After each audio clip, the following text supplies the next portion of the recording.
Bonjour et bienvenue dans le podcast Écoute-toi, le podcast qui parle de psychologie et de développement personnel. Je suis Aurélie, psychologue et praticienne en hypnose. J'accompagne les femmes en démarche minceur à lever les blocages psychologiques et à reprendre confiance en elles.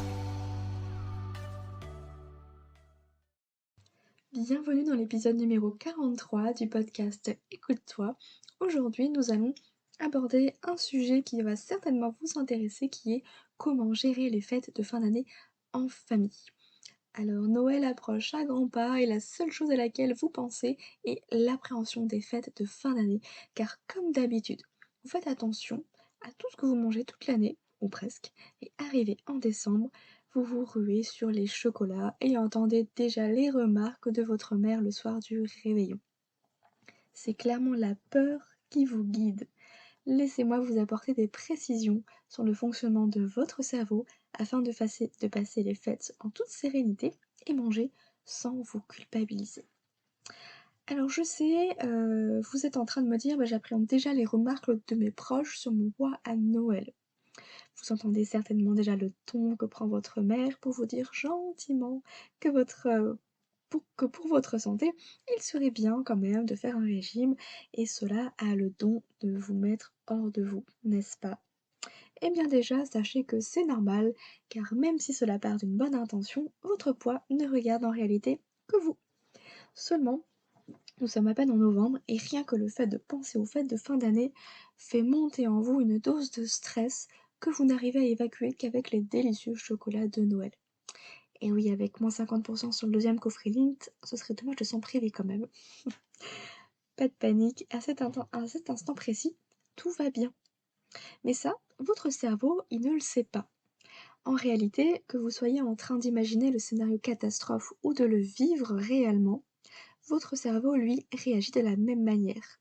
Il perçoit un danger, et du coup, il y a 3 solutions qui s'offrent à lui pour vous écarter du danger. La première solution, c'est le fameux freeze, en anglais c'est l'immobilisme, un peu comme les lapins devant les phares d'une voiture. Deuxième solution, c'est la fuite, et la troisième solution, c'est le combat.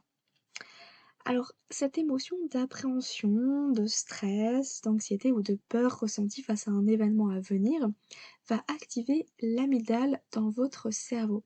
C'est la partie du cerveau qui gère vos émotions et en particulier vos réactions de peur et d'anxiété. Vous êtes donc en réaction, et quand on est en réaction, on fait beaucoup d'actions inutiles, on brasse de l'air quoi. C'est là qu'on peut tomber dans l'alimentation émotionnelle et terminer la boîte de chocolat qu'on avait prévu en fait d'offrir à notre mère à Noël. Oups! On pourrait parler d'actes manqués ou d'une envie inconsciente de la dévorer, mais là, c'était pas le sujet, Freud. Alors laissez-moi vous parler d'une méthode issue des neurosciences pour faire face à une situation de stress. Et entendez bien quand je parle de situation de stress qu'il faut traduire par un potentiel danger, car c'est comme ça que l'interprète votre cerveau. Donc que vous soyez en train de vous prendre une remarque désobligeante dans la tronche ou face à un lion, en gros, votre cerveau il active son système d'alarme et met à disposition les 3 fameuses réactions dont on a parlé: l'immobilisme, la fuite ou le combat. Alors j'ose espérer tout de même que votre cerveau privilégiera la fuite face à un lion plutôt que la boîte de chocolat. Et rappelez-vous qu'une fois en famille ou devant le buffet, même si l'angoisse de ne pas savoir vous contrôler monte, le danger n'existe que dans votre tête. Mais comment faire comprendre à notre cerveau qu'il n'a pas besoin d'activer l'amygdale? Eh bien, il va falloir mobiliser votre lobe préfrontal.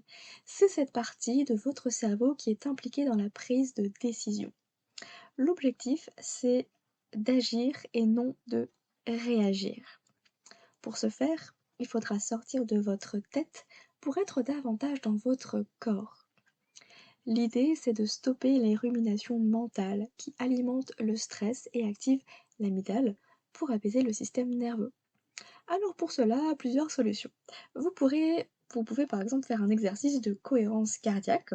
Vous avez des applications hyper intéressantes, gratuites, notamment Respirelax que je conseille. Mais le meilleur moyen de sortir de sa tête pour être dans son corps, c'est clairement la respiration, car elle est rapide et facile à mettre en place. Donc que ce soit la cohérence cardiaque ou simplement prendre le temps de prendre des grandes inspirations et de souffler, c'est parfait. Et vous pouvez aussi aller marcher. C'est d'ailleurs une stimulation bilatérale qui permet d'apaiser l'intensité émotionnelle. Oui, oui. Alors en sortant de l'immobilisme et en mettant son corps en mouvement, on sort du danger et de ce fameux mécanisme freeze, l'immobilisme. La deuxième chose à faire, qui vous demandera sûrement un peu d'entraînement, c'est d'éprouver de la gratitude pour cet événement. Oui, vous avez bien entendu. En gros, l'idée c'est de vous demander en quoi la remarque de ma mère est un cadeau. Vous développez comme ça un état d'esprit de développement. Plus vous arrivez à transformer la perception du danger, là qui est pour votre cerveau, je vous le rappelle, en opportunité, moins vous allez solliciter l'amygdale. Et du coup, vous allez sortir de la réaction.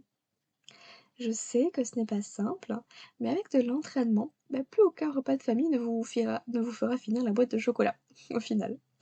Et n'oubliez pas que tout est une question de perception. En comprenant le fonctionnement de votre cerveau, vous saurez déjouer tous les pièges qui vous empêchent de m'écrire durablement. Pour cet épisode de podcast, je me suis inspirée d'une vidéo de David Laroche. Vous retrouverez le lien de cette vidéo dans l'article dédié à cet épisode. Si vous avez envie d'aller plus loin, sachez que vous avez toujours mon fameux challenge 21 jours pour reprogrammer son cerveau pour maigrir qui est disponible. Chaque jour, vous recevez un mail avec une vidéo et un exercice à réaliser pour reprogrammer votre cerveau pour maigrir. Bien sûr, le but c'est de réussir à faire bouger les choses au niveau du poids, mais c'est surtout et avant tout une question de perception, de mindset et de compréhension de votre cerveau pour réussir à maigrir avec votre corps et non pas contre votre corps. Voilà, vous avez toutes les infos dans la description. Donc pensez à tout cela dès maintenant, là aujourd'hui, tout va bien. Et puis entraînez-vous, justement, vous avez encore quelques semaines avant les fameuses fêtes de fin d'année. Moi je vous souhaite une très belle journée, très belle soirée et je vous dis à très vite.